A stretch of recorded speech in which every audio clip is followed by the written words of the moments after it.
Resolusi tahun 2022. Masaku, Jejakku. Karya Lilik Diah Wulandari. Masa. Setiap orang ada masanya. Setiap masa ada orangnya. Pernyataan tersebut lekat hubungannya dengan semua orang. Masa terus melaju tanpa dapat kita kontrol dengan dilambatkan ataupun dicepatkan. Masa yang akan menuntun setiap orang menghuni dan mengisinya. Tanpa terasa, sekarang sudah memasuki tahun 2022. Perasaan baru kemarin kita bergelut dengan aktivitas tahun 2021. Baru kemarin kita heboh dengan korban-korban COVID-19.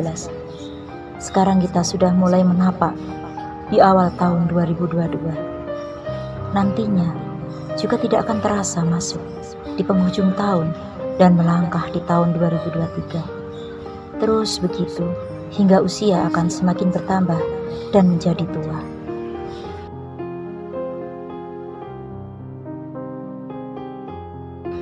Usia terus bertambah hingga tak terasa kepala 4 sudah menjadi bagian dari usiaku saat ini. Perasaan baru kemarin, almarhum bapak bertanya kepadaku, "Usiamu sudah hampir 25, Duk. Kapan kamu akan memperkenalkan calonmu dan menikah?" Saat itu, aku hanya termangu tanpa bisa menjawab. Dan lihatlah, bim salah bim. Sekarang 3 anakku sudah besar-besar. Yang pertama sudah kelas 2 SMA, kedua kelas 2 SMP, dan bungsuku sudah kelas 6 SD. Siapa bilang waktu berjalan dengan lamban? Waktu berjalan dengan lamban hanya untuk orang yang mager. Kata anak muda sekarang, malas gerak. Orang yang tidak bisa mengisi hari-harinya dengan aktivitas yang bermanfaat. Orang yang selalu menunggu waktu berlalu tanpa melakukan apa-apa, sehingga waktu berjalan dengan sangat lamban. Sebaliknya, bahkan ada orang yang kekurangan waktu setiap harinya.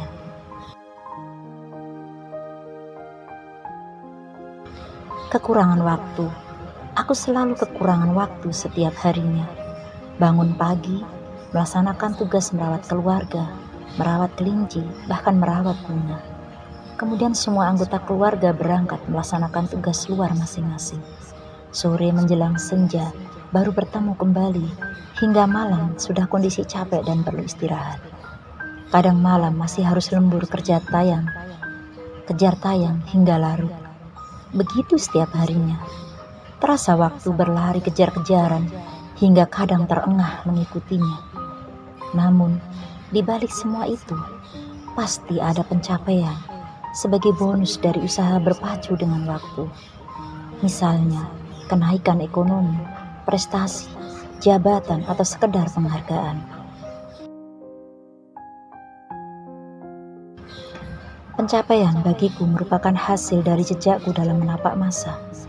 Masa sekarang merupakan masa menikmati hasil usaha keras dari masa sebelumnya. Kata orang tua, usaha berbanding lurus dengan hasil. Hasil usaha kerasku mencapai puncaknya di masa tersebut. Masa di mana meraih beberapa keberuntungan, mulai guru prestasi tingkat kabupaten, guru prestasi tingkat Jatim, hingga kejuaraan beberapa lomba karya tulis kabupaten dan nasional. Jejak yang tertinggal tersebut sama sekali tak direncanakan. Semua mengalir begitu saja, mengikuti arus masanya. Yang dilakukan hanya satu, mengisi masa dengan sebaik-baiknya. Totalitas dalam berperan, memerankan lakon atau tokoh di masanya, akan diikuti pencapaian yang setimpal dengan lakon tersebut. Kata orang yang tidak mampu meraih pencapaian, ambisiusnya menuntunnya meraih banyak pencapaian. Ambisius, benarkah ambisius menuntun orang untuk sukses? Apakah ambisius selalu berarti negatif? Ambisi artinya keinginan yang kuat. Segala sesuatu harus diawali keinginan yang kuat untuk bisa tercapai. Harapan dan keinginan menjadi senjata dan kekuatan dalam mencapai tujuan. Asalkan dicapai dengan jalan lurus meski tajam dan berbatu. Bagaimana mungkin kamu akan mencapai tujuan, sedangkan harapan dan keinginan saja tidak punya? Dulu, saat masa kecil, setiap ditanya, "Apa cita-citamu, Nduk?" Jawabanku selalu sama, "Aku ingin menjadi dokter." Namun lihatlah, aku sekarang bukan seorang dokter, melainkan seorang guru sesuai harapan bapak waktu itu. Jawaban anak kecil yang spontan ingin jadi dokter, terpendam harapan dan keinginan yang kuat untuk bisa tercapai cita-cita. Namun, dalam perjalanan hidupnya, anak kecil itu belajar bahwa harapan dan keinginan saja tidak cukup untuk menggapai mimpi. Butuh kekuatan selain ambisi. Kekuatan yang tidak semua orang mau dan mampu melakukannya. Kemampuan, daya juang, dan keberuntungan. 3 kata ajaib tersebut yang akan menuntun seseorang menapak jejak sukses dalam masanya.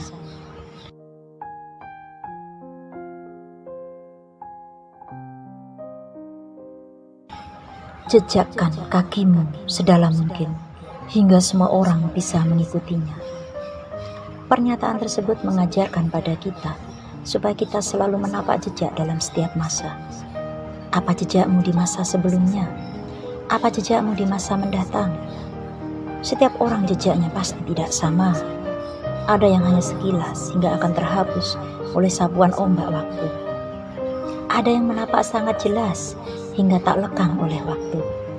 Jejak akan terlihat jelas dan dirasakan oleh semua orang jika kita mampu berkarya dan bermanfaat bagi orang lain. Berkarya dan bermanfaat, 2 kata itu menjadi kunci jika ingin menapak jejak tak terlupa.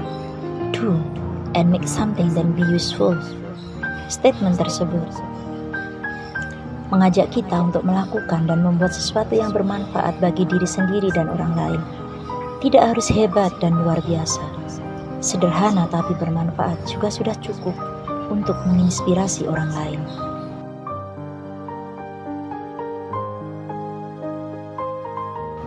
Jadilah sosok yang menginspirasi orang lain.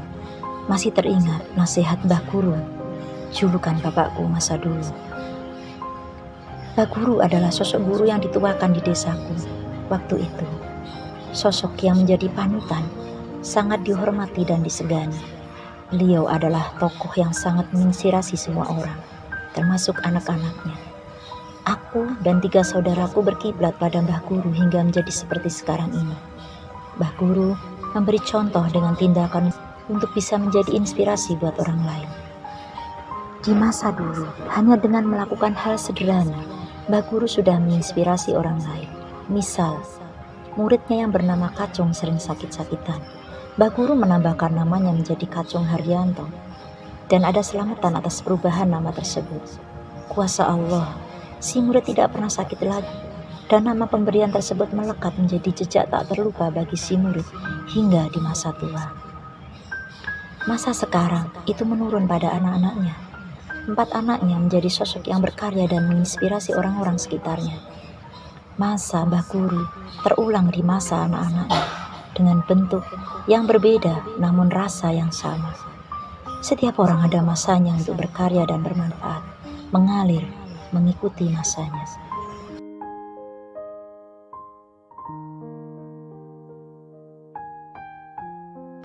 Mengalirlah mengikuti masamu. Setiap orang ada masanya. Pernyataan tersebut menjadi peganganku selama mengarungi masa kehidupan. Jadi teringat saat ada teman bertanya kepadaku, tidak hanya 1 orang, "Kok belum jadi kepala sekolah? Prestasimu kan banyak." Jawabku, "Semua orang ada masanya, Bu, Pak. Saya masih menikmati masa saya menjadi guru." Jawabku sambil tersenyum lebar. Jawaban yang bisa menutup pertanyaan, bukan? Padahal bisa jadi karena saya memang belum ada kesempatan meraih pencapaian itu.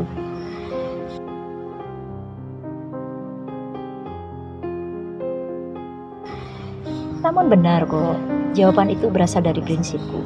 Mengalir saja mengikuti masa. Tak perlu dikejar. Jika sudah waktunya maka tak akan kemana. Bukankah rezeki setiap orang sudah ada yang mengatur?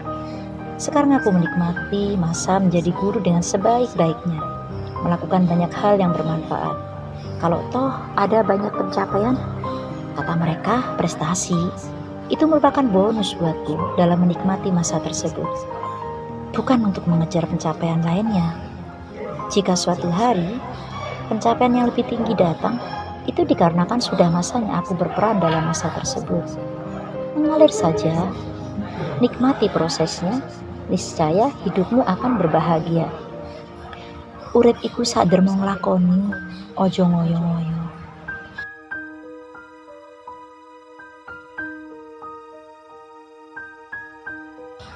Ojo ngoyo-ngoyo, mundak rekoso. Mbah Sumani, buyutku dulu pernah mengatakan itu. Bagaimana menurutmu? Pemikiran orang dulu sederhana, bukan? Sesederhana menikmati singkong rebus dengan kopi panas di pagi hari. Kita disuruh mengalir saja, tidak perlu terlalu memaksakan diri di luar batas kemampuan dalam menjalani hidup ini. Misal, jika mampunya hanya membeli sepeda pancal, maka jangan membeli sepeda motor, lebih-lebih mobil. Jika mampunya hanya makan dengan ikan asin, ya jangan membeli daging. Begitulah konsep sederhana dari buyut kita, supaya kita tidak terlalu berat menjalani hidup ini dengan memaksakan sesuatu di luar batas kemampuan. Namun, di masa sekarang sudah berbeda. Yen orang ngoyo ora keduman. Jika tidak memaksakan diri, maka nggak bakal punya apa-apa. Kepengen punya rumah, namun tidak mampu beli, maka sertifikat menjadi jaminan, Bang. Jadilah rumah sendiri meski harus nyungsang jempale mengangsur tiap bulan. Begitu juga keinginan-keinginan yang lain. Menjadi hal yang lumrah untuk dipaksakan meski dengan ngoyo karena keterbatasan kemampuan. Terkadang sampai melakukan jalan yang salah dan terlarang. Jadi, kamu menganut yang mana? Prinsip Mbah Buyut atau era masa sekarang?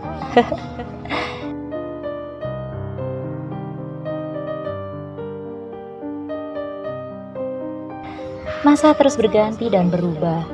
Kita, penghuni masa, semestinya mengikuti alirannya. Tentu tetap dengan prinsip hidup yang benar.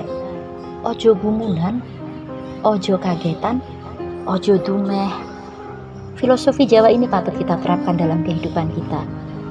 Ojo gumunan bermakna jangan mudah heran, jangan mudah kagum, dan heran dengan perkembangan, keadaan atau peristiwa yang bersifat duniawi. Tenang menghadapi setiap perubahan yang ada. Ojo kagetan, jangan mudah kaget, selalu mawas diri terhadap setiap perubahan di sekitar kita. Selalu siap menghadapi perubahan dan tantangan dengan segala kemampuan yang ada. Tetap berkarya dan bermanfaat. Ojo dumeh bermakna jangan mentang-mentang, jangan sombong dengan apa yang kita punya.